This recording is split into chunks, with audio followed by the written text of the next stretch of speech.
ঐক্যের মাঝখানে, ঐক্যর দ্বারা এটা সৃষ্টি। যখন আমরা নিজেরা নিজেরা কাজ করি, ওটা হঠাৎ দেখি একা পড়ে গেছে, আশেপাশে কেউ নাই আপনারা, তখন একটু দুর্বল মনে করি। যখন আবার সবাই একসঙ্গে হন আপনারা, আবার মনের মধ্যে সাহস আছে যে আমরা একতাবদ্ধভাবে আছি। একতাতেই আমাদের জন্ম, একতাতেই আমাদের শক্তি। যে লক্ষ্য নিয়ে, যে উদ্দেশ্য নিয়ে এই সরকার প্রতিষ্ঠিত হয়েছে, সেই সরকার রিজুবিনেটেড হয়, সবার সঙ্গে দেখলে প্রাণ সঞ্চার হয়।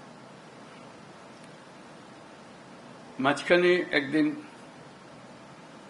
ছাত্র এসে বলল যে তারা একটা ঘোষণা দেবে, প্রোক্লামেশন করবে, আমাকেও সেখানে থাকতে হবে।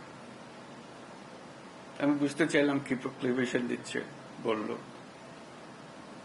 আমি বললাম যে এটা হবে না, এটা হবে না, আমার যাওয়াটাও হবে না, তোমাদেরও করা ঠিক হবে না। কারণ তোমরা যদি 5ই জুলাইতে ফিরে যেতে চাও, সেই দিনের পরিপ্রেক্ষিতে যা হয়েছিল সেটাকে রিক্রিয়েট করতে হবে, একা এটা করা যাবে না।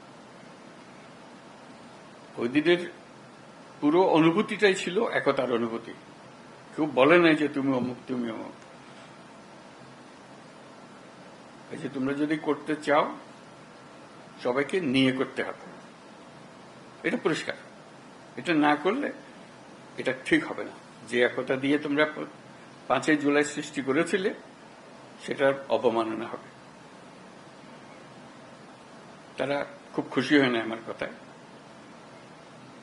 কিন্তু ক্রমে তারা বুঝলো যে 5ই জুলাই যদি রিক্রিয়েট করতে হয়, তাহলে 5ই আগস্ট জুলাই বলছে, 5ই আগস্ট যদি রিক্রিয়েট করতে হয়, তাহলে এইভাবেই করতে হবে, একত্রে করতে হবে। সেই কথার থেকেই